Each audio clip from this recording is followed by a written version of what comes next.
Hello students, कैसे हैं।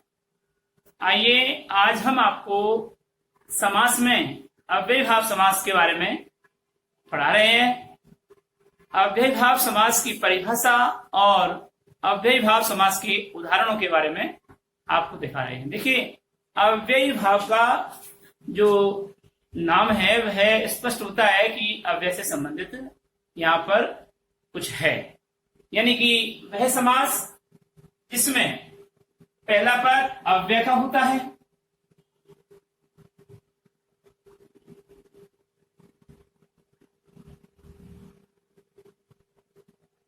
वह समास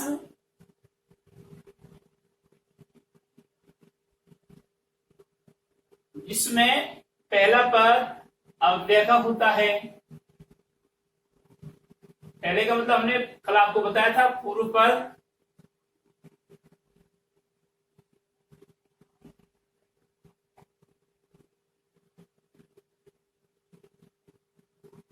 अव्यय का होता है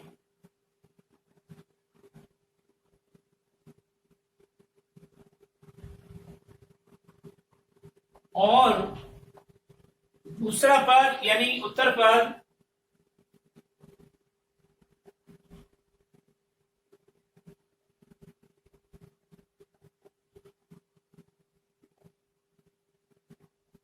जिसको हम दूसरा पद भी कहते हैं,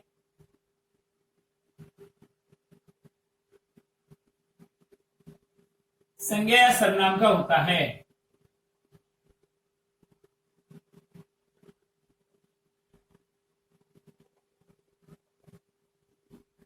संज्ञा या सर्वनाम का होता है।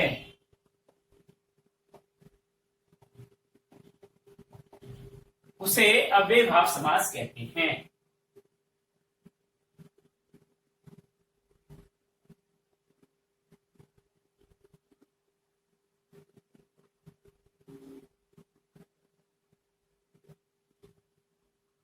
समास कहते हैं। अब देखिए, चूंकि अव्ययीभाव है इसका नाम, अव्यय का भाव है इसमें, तो क्लियर बात हो गई कि अव्ययीभाव समास में अव्यय की प्रधानता पाई जाती है, अर्थात पूर्व पद की प्रधानता पाई जाती है।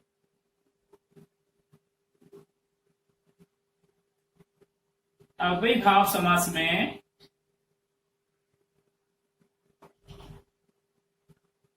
पूर्व पद की प्रधानता पाई जाती है।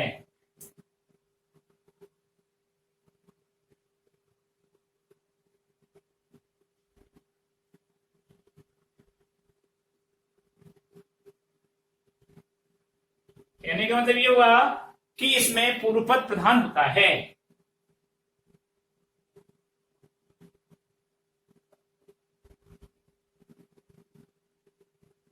ठीक है, इसमें क्या होता है, पूर्व पद की प्रधानता पाई जाती है, मीन्स इसमें पूर्व पद प्रधान होता है। इसको आप हाईलाइट कर लीजिए, यानी कि इन्वर्टेड कॉमास में डाल दीजिए।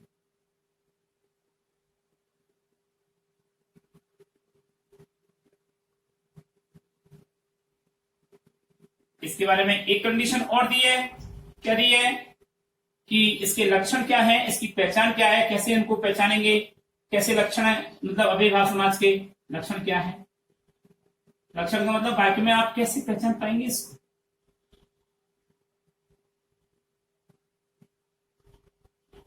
तो लक्षण और पहचान के लिए पॉइंट नंबर 1 कि अव्ययीभाव समास में प्राय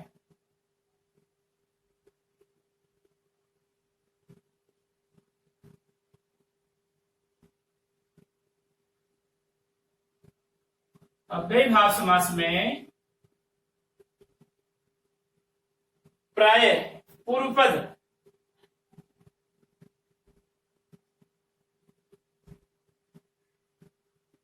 जिसको हम पहला पद कहते हैं या प्रथम पद कहते हैं,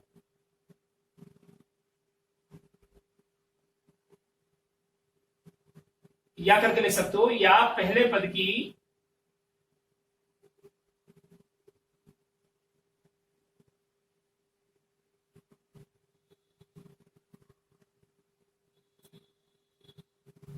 प्रधान होता है।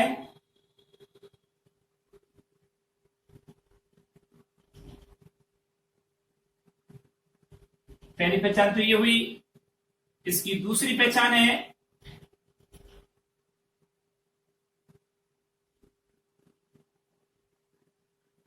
अव्ययीभाव समास में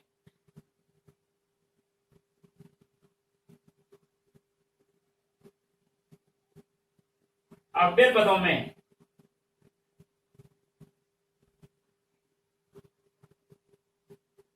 अव्ययीभाव समास में अव्यय पदों में क्या होता है, इनके लिंग वचन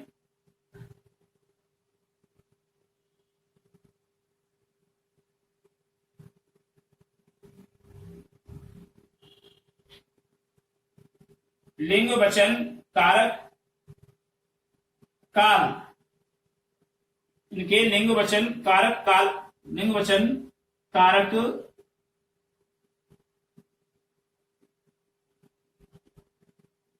काल के अनुसार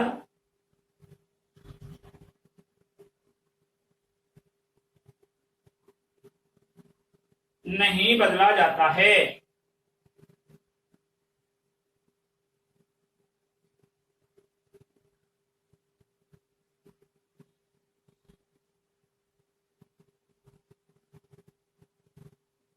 यानी एक रूप में होते हैं अव्ययीभाव समास के अव्यय पदों को लिंग वचन कारक काल के अनुसार नहीं बदला जाता है। यानी कि क्योंकि उनका नाम ही अव्यय है, अब अव्यय है तो अव्यय को तो बदला ही नहीं जा सकता। अव्यय किसे कहते हैं, वे है विकारी शब्द जिनको लिंग वचन विभक्ति काल कारक में नहीं परिवर्तित किया जा सकता, उन्हें अव्यय कहते हैं। और यहाँ अव्यय का ही भाव है, इट मीन्स अव्यय भाव है। तो अव्ययीभाव समास के अव्यय पदों को लिंग वचन कारक काल के अनुसार नहीं बदला जाता है। ठीक है, तो ये इनकी पहचान है। तीसरी पहचान और लिख लीजिए। तीसरी पहचान में जहां एक शब्द की पुनरावृत्ति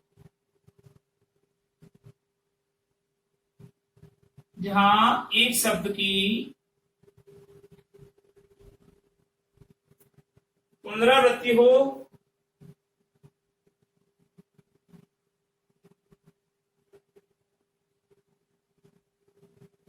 तथा जहां एक शब्द की पुनरावृत्ति हो तथा दोनों शब्द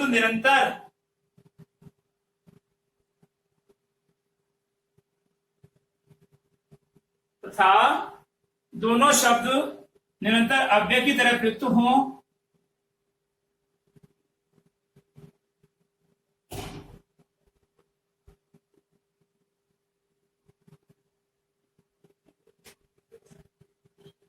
अव्यय की तरह प्रयुक्त हो,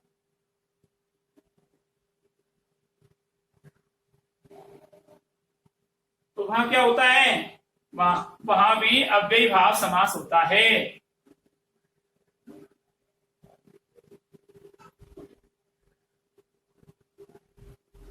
वहां भी अव्ययीभाव समास होता है।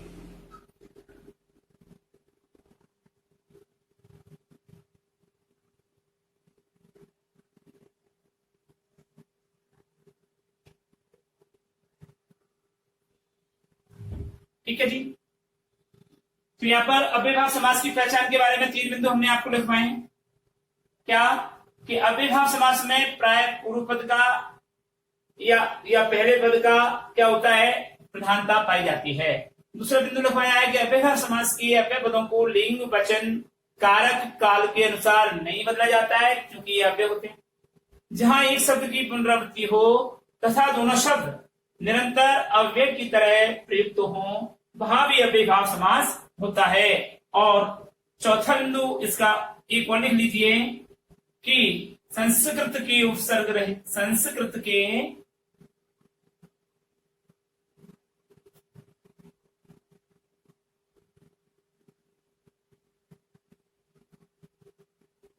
उपसर्ग युक्त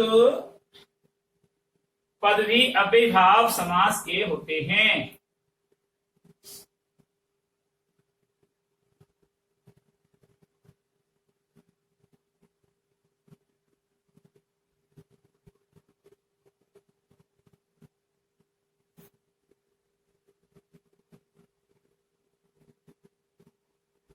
ये आपको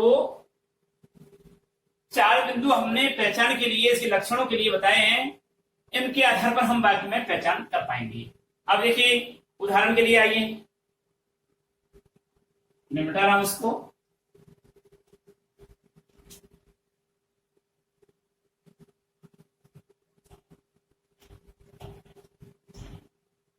उदाहरण में आइए,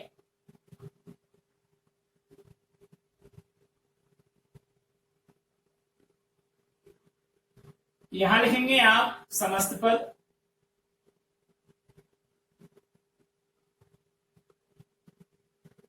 जिसको हम समास युक्त पद भी कहते हैं।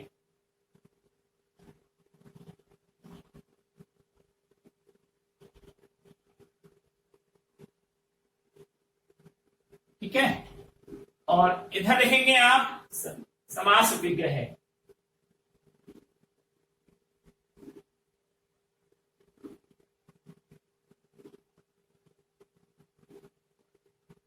देखिए ये समस्त पद और ये समास विग्रह।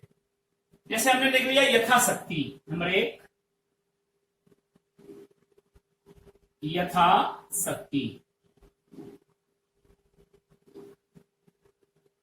इसका समास विग्रह होगा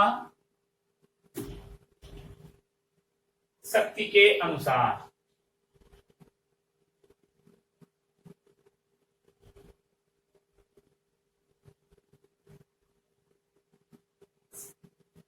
ठीक है, जैसे दूसरा है यथाशीघ्र,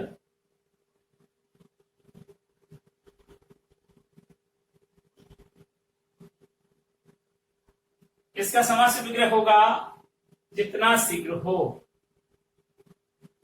शीघ्र के अनुसार नहीं होगा, जितना शीघ्र हो। तीसरा है यथाक्रम,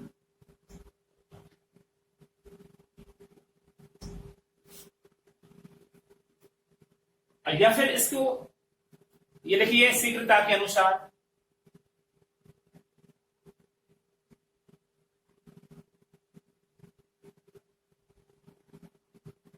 ठीक है, अगला है यथाक्रम,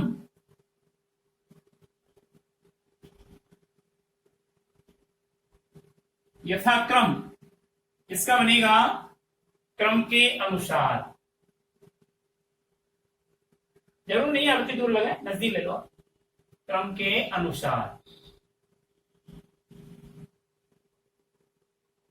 ठीक है, अगला है प्रतिदिन,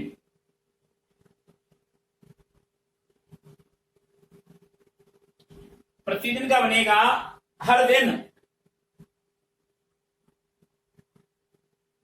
सरोरेखा अलग अलग, यहां एक ही सरोरेखा है, यह सरोरेखा अलग अलग। हर दिन या हर एक दिन,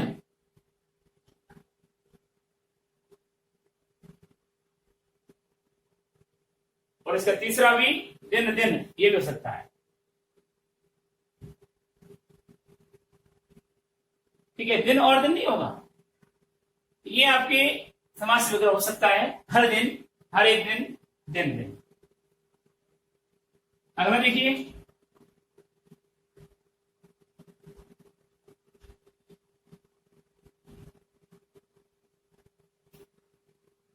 यथाविधि,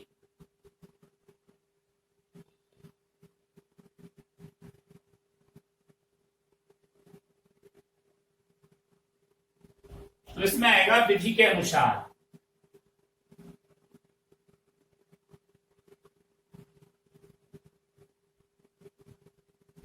इसका विधि के अनुसार। यथा अवसर,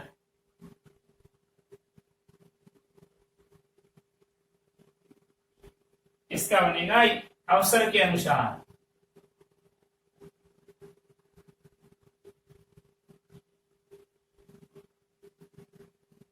यथा अवसर यानी अवसर के अनुसार। यथेच्छा,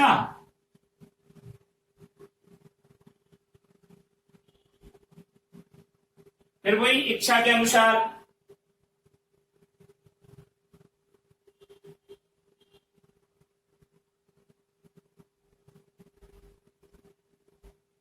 इच्छा के अनुसार। फिर आया प्रत्येक। प्रत्येक इसका बनेगा हर एक। ठीक है, या फिर बनेगा एक एक।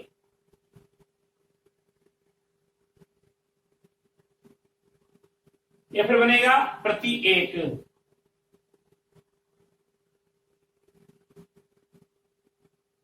तो ये तीन हो सकते हैं। ठीक है, प्रत्येक। इसके बाद बनेगा घर घर।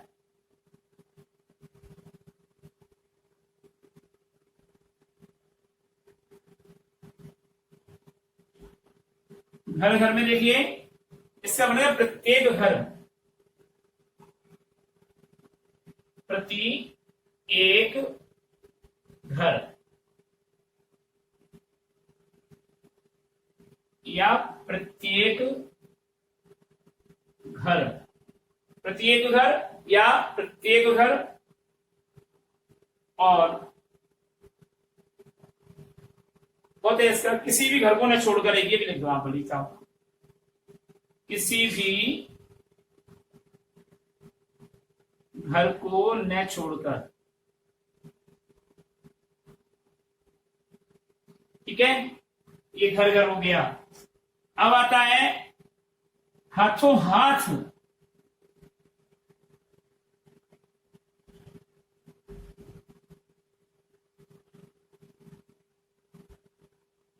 हाथों हाथ इसका बनेगा एक हाथ से दूसरे हाथ तक।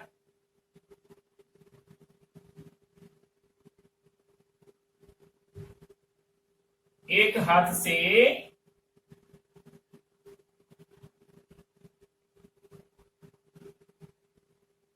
एक हाथ से दूसरे हाथ तक, या हाथ ही हाथ में।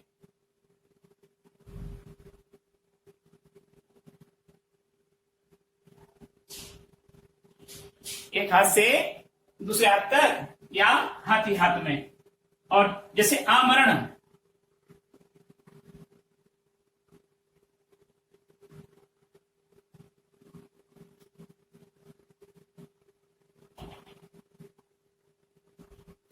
आमरण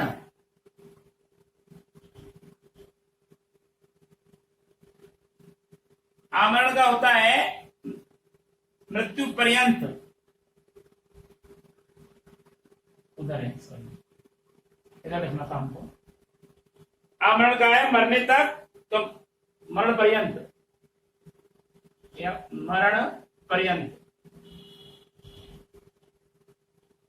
या मरने तक। आमरण। ठीक है, रातों रात।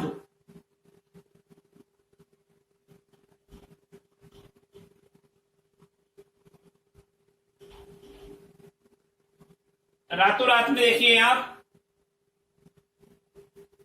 एक रात से दूसरी रात तक। एक रात से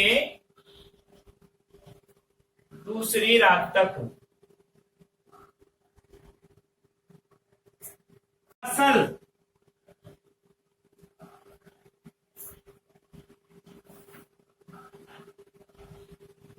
आमरण मरण पर्यंत, रातों रात, एक रात से दूसरी रात।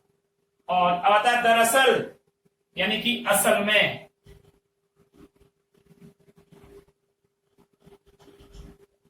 भरपेट।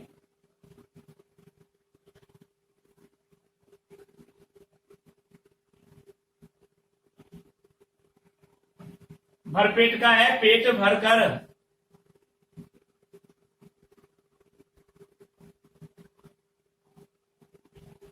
भरपेट का मतलब पेट भरकर। और अनुकूल।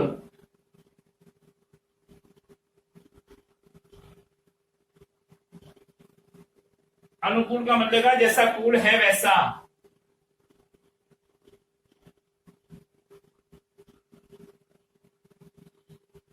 कूल का मतलब अवसर।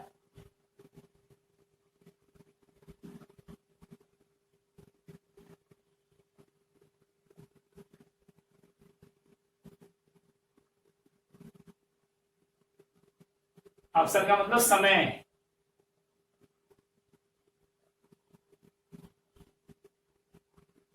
ठीक है। तो इस प्रकार से ये अव्ययभाव समास के अनेक अनेक उदाहरण हो गए। और भी उदाहरण है जो हम आपको पीडीएफ में भेजेंगे। अब आइए नंबर दूसरा जो उदाहरण है, दूसरे जो समास है वह है द्वंद्व समास।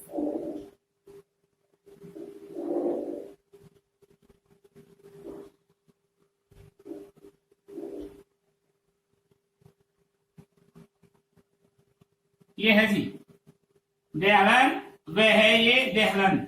आप इसको कई लोग गलत तरीके से कर देते हैं, बे को हलन बता देते हैं, बे को आधा बता देते हैं, है ना। तो वो चीज नहीं है। ये दे वे ये नहीं आएगा, ये नहीं आएगा। द्वंद्व ये नहीं आए, ये नहीं है। ठीक है। तो यहां पर ये है, ये दे और वे आधा, ये चीज है। तो देखिए द्वंद्व समास।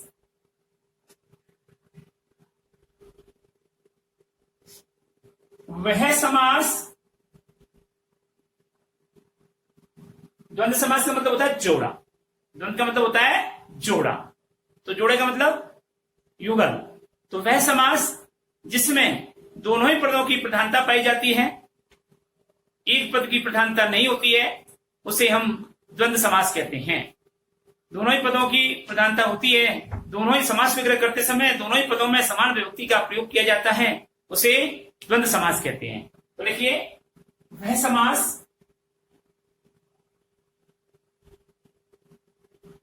जिसमें दोनों पद प्रधान होते हैं,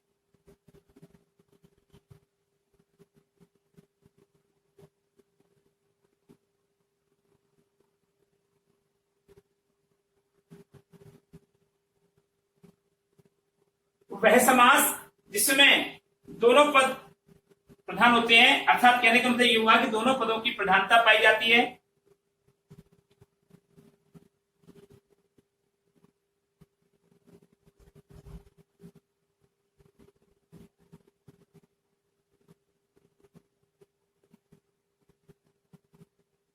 प्रधानता पाई जाती है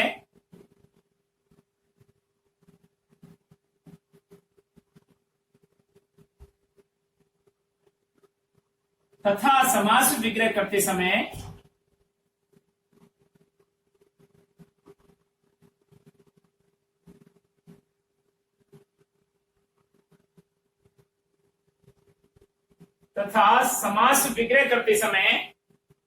दोनों पदों में, दोनों ही पदों में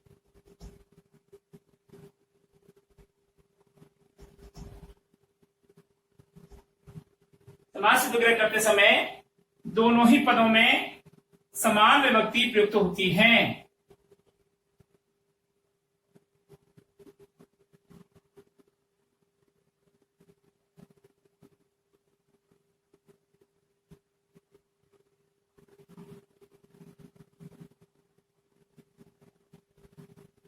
प्रयुक्त होती है,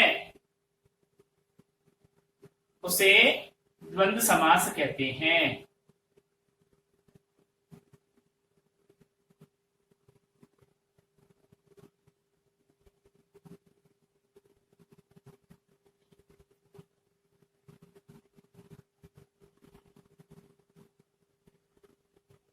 अब द्वंद्व समास की पहचान कैसे होता है, क्या अर्थ होता है इसका, तो आप यहां पर हाइलाइटर लिखेंगे कि द्वंद्व का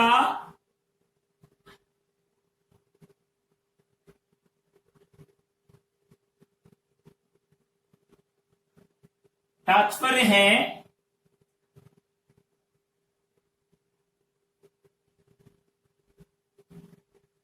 जोड़ा। क्या है? जोड़ा। द्वंद्व का तात्पर्य है जोड़ा। और इसके बारे में और क्या क्या बात बता रहे हैं कि द्वंद्व समास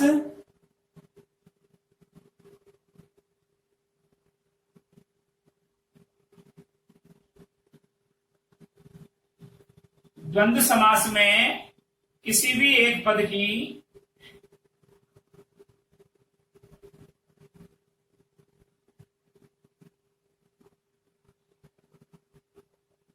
द्वंद्व समास में किसी भी एक पद की प्रधानता न होकर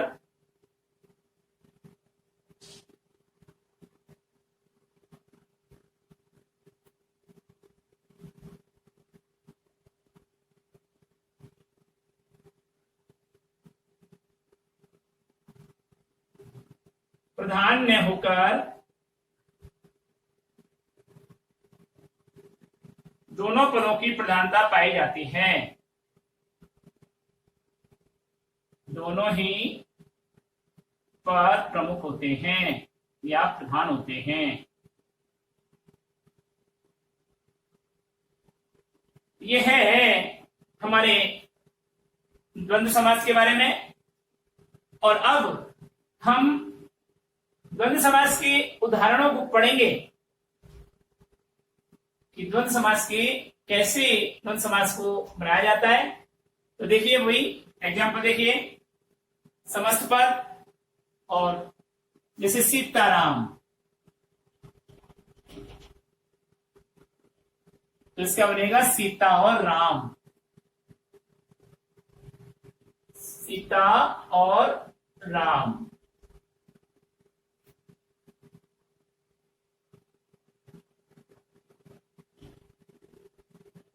माता पिता,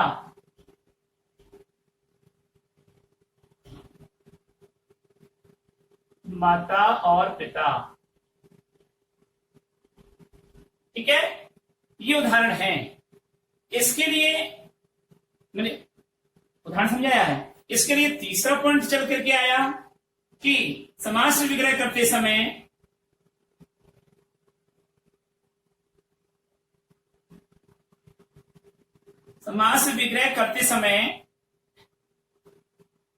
दोनों ही पदों के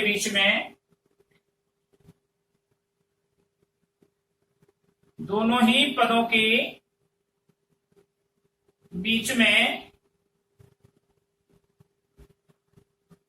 योजक शब्द और का प्रयोग किया जाता है।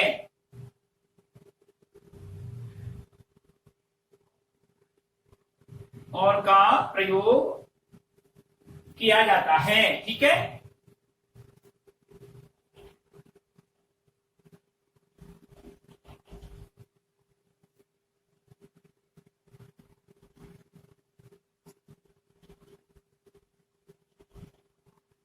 अब इसके उदाहरण अनेक अनेक उदाहरण हैं जो अगले वीडियो में आपको दिखाएंगे। तो द्वंद्व समास के बारे में मैं आपको बता देता हूं कि वह समास जिसमें दोनों पदों की प्रधानता पाई जाती है और दोनों ही पद प्रधान होते हैं तथा विभक्ति का दोनों ही पदों में जो समान विभक्ति का प्रयोग किया जाता है। और ये इसके 3 बिंदु इसकी पहचान और लक्षण के हैं। अब हम आते हैं आज के होमवर्क के लिए। तो देखिए आज के होमवर्क में क्वेश्चन नंबर 1,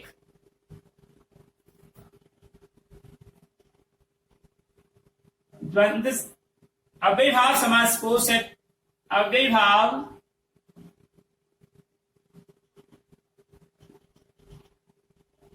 समास को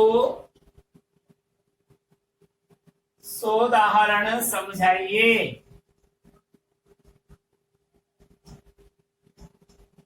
नंबर 2,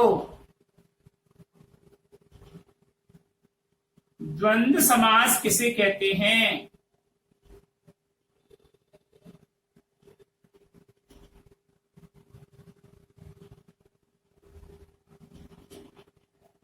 उदाहरण भी दीजिए।